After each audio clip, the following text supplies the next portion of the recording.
One of the reasons we have a website is to drive customers to our business.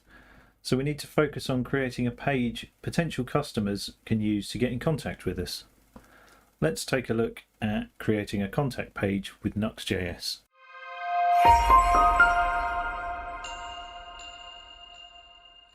Good morning, good afternoon and good evening whenever it is I find you, and welcome along. We're going to be using a library called beautify for this video. And beautify is a material design framework specifically for vue.js type applications. So let's just go and have a look and see kind of what the sorts of things that this offers. So if we go and have a look specifically at the forms, inputs and controls, we can see that it gives us the types of inputs that we're going to want on our contact form. So we can put some data in, and when we click off it, we get errors. Or hopefully not, but we can at least support errors of varying styles, and you can see that it's a nice UI kind of experience. So the first name, when you actually click in it, pops up, so the label kind of takes up minimal space on the UI. So these are the kinds of things that beautify offers us out of the box. So let's go and dive in and see how we can use it. So here we are back in Visual Studio Code with our site running, and we are focusing on this page, the Contact Us page. So let's go and open that up for starters and see. At the moment we've just got our boilerplate page that we've done to this point, so we're getting just the content of Contact Us. So the first thing that we need to go and do is add a div in here so that we've got a root component so we don't upset the monsters in Nuxt.js. And we'll have our title first, and then add in a nice piece of information to tell the users that anything that's marked with an asterisk is a mandatory field. Then to use beautify, we've already added beautify when we created our site, but you can npm install it after the fact as well. But we need a v-app element in the form, and within that v-app element we add a v-form element. So that is our form. Let's just save that so it reformats. So there's a couple of things going on with the form. So we've got a reference to the form itself so that we can refer to the form in any scripted methods that we add. So it gives us a nice way to actually get hold of the form if we want to manually validate it or do any of that kind of stuff. And we've also got the submit event. So we prevent the default submit on the form, and we're going to call a method called submit form, which we're going to create in a while. And as you can see, our site has already refreshed with a nice black area, and we'll come to styling that a bit better in a moment. So if we just add the first of our fields into the form, and again save that, our form now has a name element with an asterisk to indicate that it's a mandatory field, but we're going to get to how we handle mandatory a bit later. So for now it's just a field, nothing more. And it's already got all the nice material UI behavior, so when we click in it, the label moves up and it highlights nicely for us with some coloring. So that's all out of the box, so that's good. And so the next thing we're going to do is actually add the submit button. So now when we add that, we're saying it's the type of submit, and we get a nice default button with a color on it. When we hit the send button, we obviously get an error because it's trying to call a method that doesn't exist. So we'll ignore that for now, and we will go and add that method into our scripting. So down here, we can add the submit form, and for now we're just going to have an alert in it to say that it's actually been called, so that we can see it's been called. And just while we're here,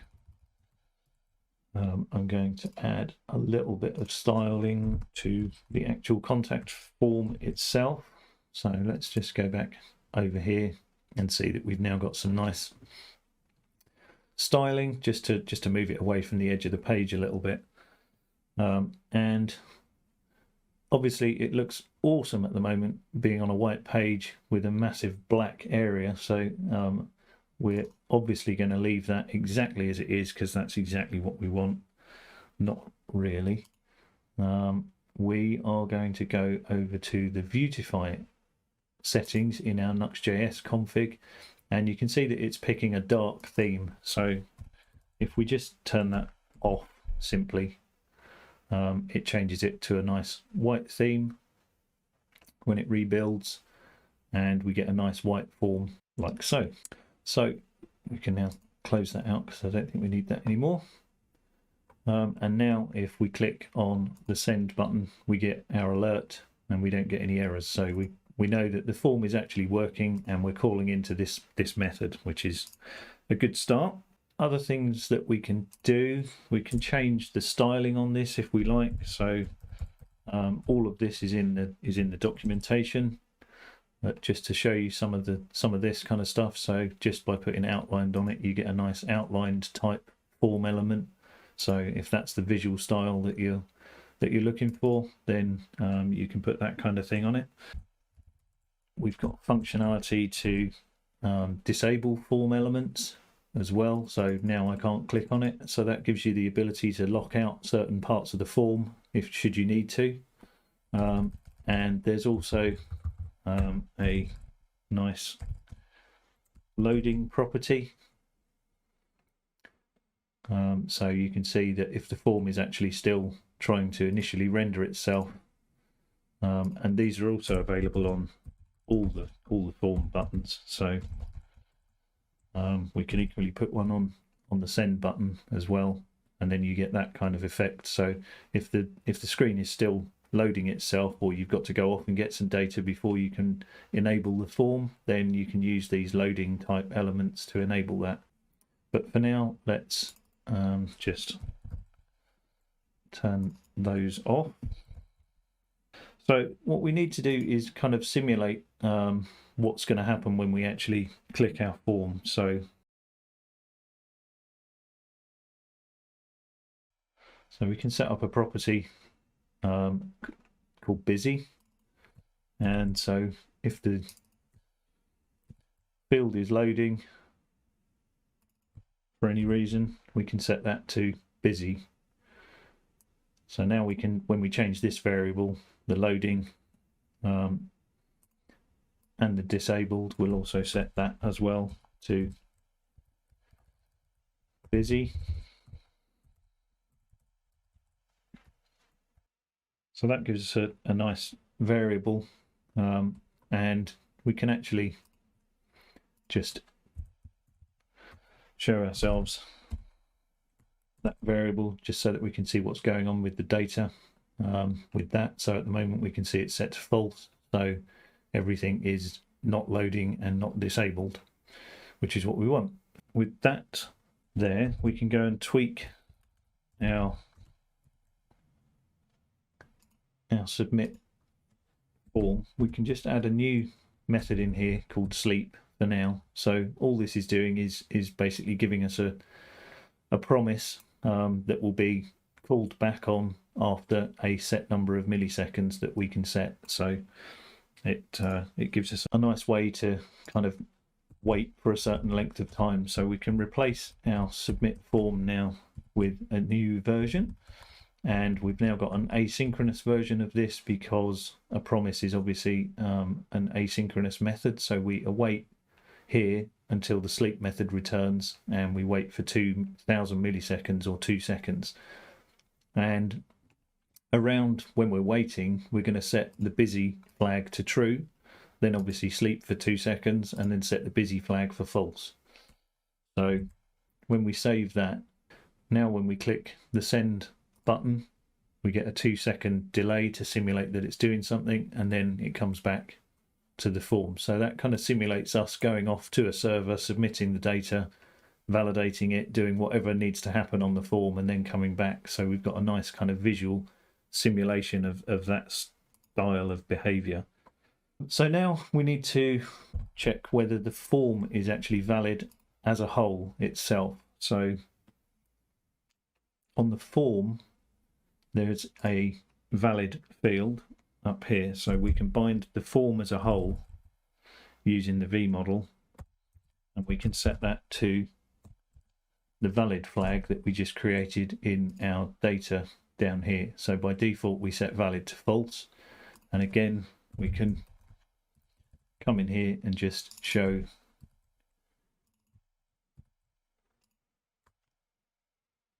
that valid flag. So we can see at the moment it thinks the form is valid, yeah, because that's set to true. And so what we can do against the button is we can say that the disabled, so we disable the button if the form is not valid. Okay, so at the moment the form is valid, so the button is enabled.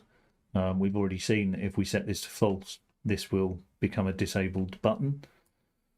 So that's how we can handle disabling the form until it's actually in a valid state for it to be submitted. So now how do we get some data out of the actual form itself? So we're going to add a new object into our data to hold the actual data. So we're going to create a form data variable, and within that we're going to have a name property, and we're going to set that to null by default. So that's where the data that we punch in here is going to get stored. And the reason for putting this inside another object is because it's easier then to just reference all of the form data as a single object. So if we're passing that around, it becomes a lot easier to pass all the data in the form if we store it in a nice object itself. So now that we've got our form data, we can go back up to our text field and we can add a vmodel element on that, and that's complaining because it's in the wrong place. So we'll let that reformat and then that'll be happy. So we set a vmodel much like we did on the form itself, and we bind that to form data name value, so the new object that we created. And again, just so that we can prove what's going on, let's just put the value of that up on the form itself and prove that whatever we type in here, so type in my name, yeah, we can see the value is my name. So that shows it is being bound down into that variable, which is exactly what we want.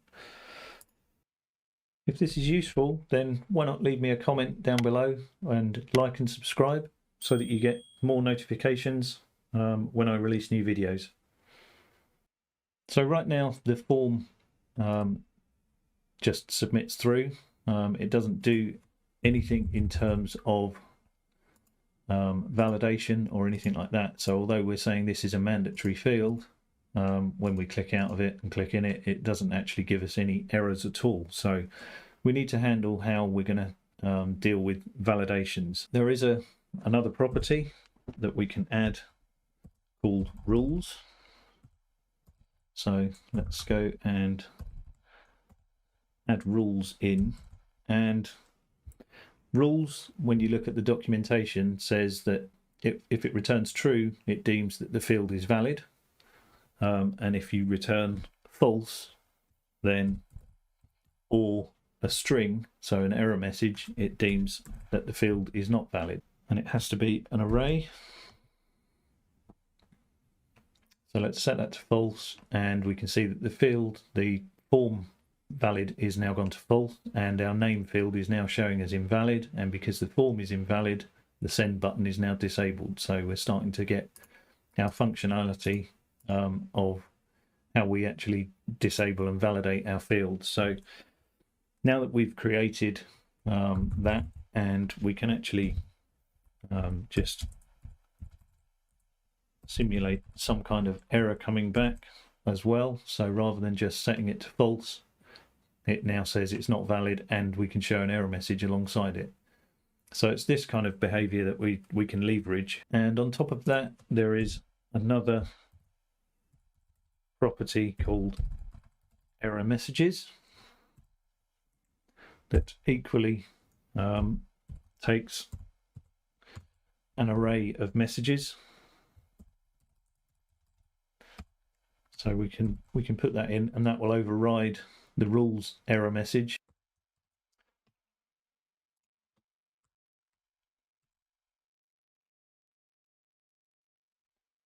Like that. So we can specify that.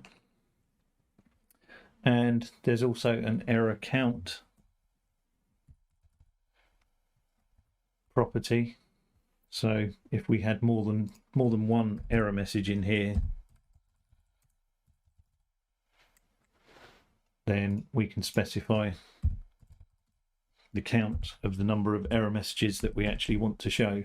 So now we see both those errors. So you can show multiple errors on the same field if that's applicable to your particular use case. What we are going to do is we're going to go and add a method into our script called required. So what this is doing is this is checking for the value, and if the value doesn't have any length, then we return an error message, and we put the prop name into the error message to say that what the value is that actually needs to be required. So now that we've got that required method, we can go and change our error messages, and we can change our rules up here to go and actually call that. So we can change this to required, and we pass it the name field because that's the field. We can get rid of error messages and error count for now. So at the moment the form is invalid because this is obviously expecting, so that's now run that required rule and given us back the message that we would expect with our name injected into that message. So we can now use that same required method across multiple input fields. And a bit of tidy up here. So now that we've made this a mandatory field, we ought to put the area tag or required on here so that screen readers obviously recognize that this is a required field, and will let the person know accordingly that they have to provide some data for it as well. So that handles client-side validation. So we've now got a mandatory field, and we've got our form disabled, and when we go and punch in some valid data, the button is enabled, and we can then submit the form as we would hope. So we can now get rid of these because we don't want those in our application. So we now have to turn our focus to server-side validation and how we might handle some of that. So what we need to do is enable the server-side call that we make in submit form. So we would eventually replace this sleep with a call to an actual API, and we want our API to give us back any errors that it finds on the server side. So remember that client-side validation shouldn't be your only method of validation. You should also validate always on the server side as well for security reasons. So we need a way for the server side to give us back the errors for each particular field on our form. So we're going to add in an errors property against the actual name field itself, and we're going to reuse or use the error messages property that we showed earlier, and we're going to set that to form data name errors. So the errors that will override anything else will come from the form data name errors variable. Just to prove the point, what we'll do is in our method down here, we'll do this dot form data dot, okay, just to simulate that. So now when our form refreshes, we can pass it name in there, and when we send that, it goes off, pretends to be the server, and we now see an error that could have come back from our server API. So equally now we've got client-side validation and the possibility for server-side validation as well. But now if I change the data in here, so if I change that to my name, you can see that the server error is not being cleared. So I now have a problem where I can't resubmit the form back to the server again. So we need to go and fix when I enter something into the form, it should clear the error on that form, and hence it will allow the form to be revalidated again against the new data. So the way that we can do that is to use the input event in vue.js. So whenever someone enters anything, it will call the event that we specify, or the method that we specify in this particular field here. So we want form data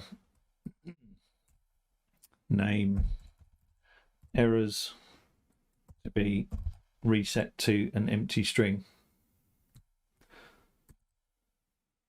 So now when we refresh that, if we run through that same scenario again, we get our server error, and now as soon as I start typing in there again, it clears those errors away and the form becomes valid again. So we can re-enter data and clear the server errors. So that's just about all we need for any given field. So we can go and add another field in here, and let's go and create an email field. We've now got our two fields behaving exactly the same way. When we click on that, when we click off that, we get, and I just need to change that to email as well so that we get the right error message. But also in our rules now, we need to validate if this is a valid email format as well. So as well as it being required, we want to make sure that it conforms to a valid email address format. So we're going to add in another validation method that's using a regular expression. And if the input data doesn't match or conform to that regular expression, then it gives us back an error message saying that it's an invalid email. So what we can do is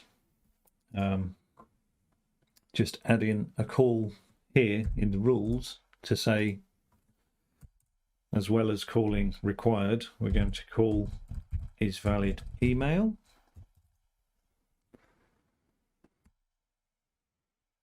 And when we save that,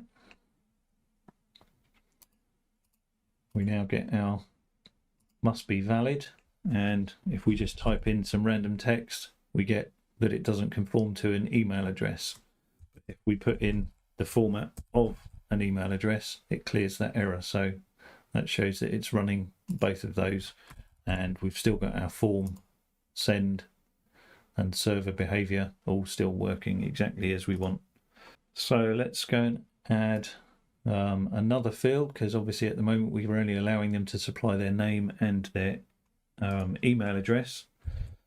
So let's quickly go and add another field where they can enter some freeform text.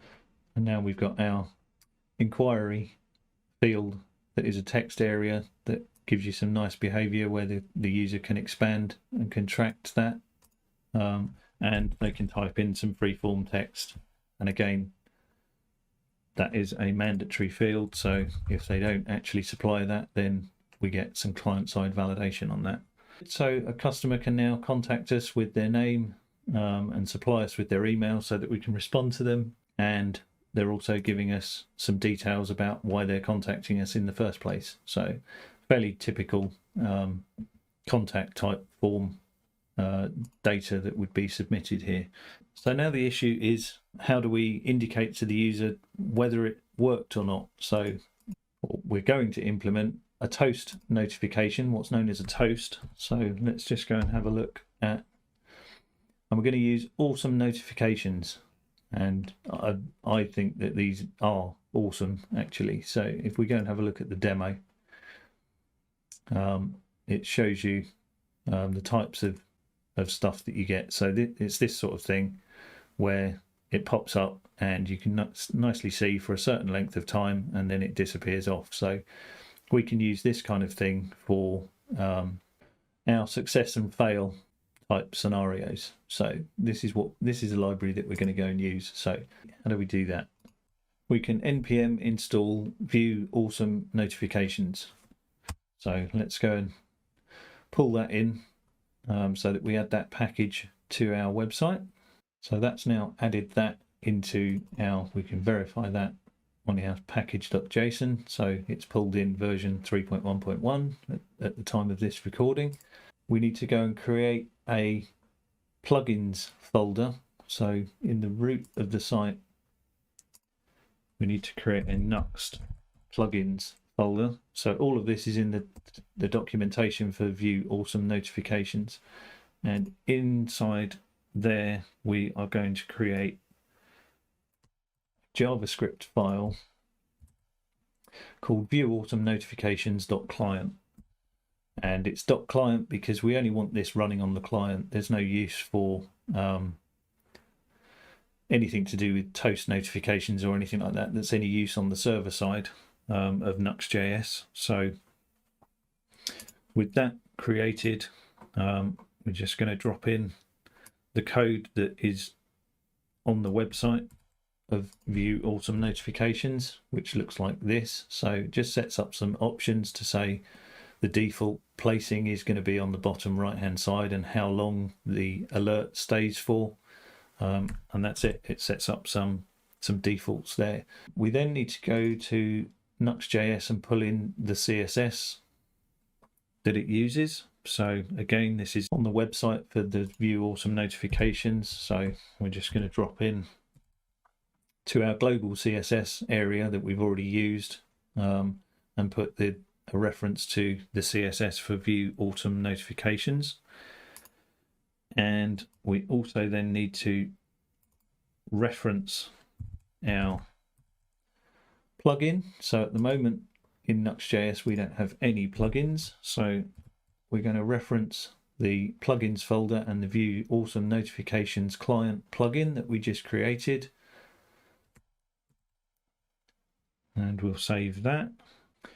And then back in the contact us view, I'm just going to add some styling, which is not in the scoped section. So it has to be global so that it overrides the default styles that we're pulling in. And this is just to center it in the center. So it literally just moves it from the bottom right to the middle of the page, and we'll see that in a minute. My comment is wrong, so let's fix that so that we have meaningful comments that are correct. So with all of that in place, how do we then actually use it? So we're now at the point where we can go back to our submit form, and we can, because we're simulating an error here, we can drop in an error and show a toast. And the way that we do that is to reference the $AWN value, and then that has an alert method on it that we can call, and we can give it the message that we actually want to be placed into the toast. So let's do that and run the site up again. So now that that's refreshed, we can type in some valid data, valid-ish, And when we send that across, we're expecting a nice toast. And as you can see, when you hover over the toast, the timer stops on it, so the user can actually stop to read the error message, or alternatively they can click on it to instantly dismiss it. So I think that's some really nice functionality for the end user for very little effort. But obviously we don't want to be sending back server errors, so I'm just going to comment that out for now. We want to be sending success because our functions always work, they never fail. Error handling's overrated in my opinion. So let's just send back a success toast to say, yeah, this all worked. So we'll fill in the form again. The wonder of unit testing, it does get tiresome, keep running, but there we go. So now when we send this, we get a nice green success message to say, yes, it all worked, and whatever happened server side all worked successfully, and it's all good. And one last thing we need to do is to just reset the form. So this is using the reference to the form that we added in earlier. So if we look back at our form element, we put in a reference and we called it form. So in our code, we can therefore use the $refs and reference that variable, and we're just calling reset on it. So now when we fill in the data and we send that, if it's valid, then we do that and the form actually clears, which is again the kind of behavior that you'd expect. You wouldn't want the data that they'd previously typed in hanging around unless it's invalid. So we will only ever call this as a pair or this as a pair. So that's pretty much it. We've added a nice contact form onto our page, and we're passing some data to a simulated backend, and we've got a nice success toast message or an error message coming back. If you've enjoyed this and found it useful, then don't forget to like and subscribe or leave me a comment, and I'll see you in the next video. Thanks for watching.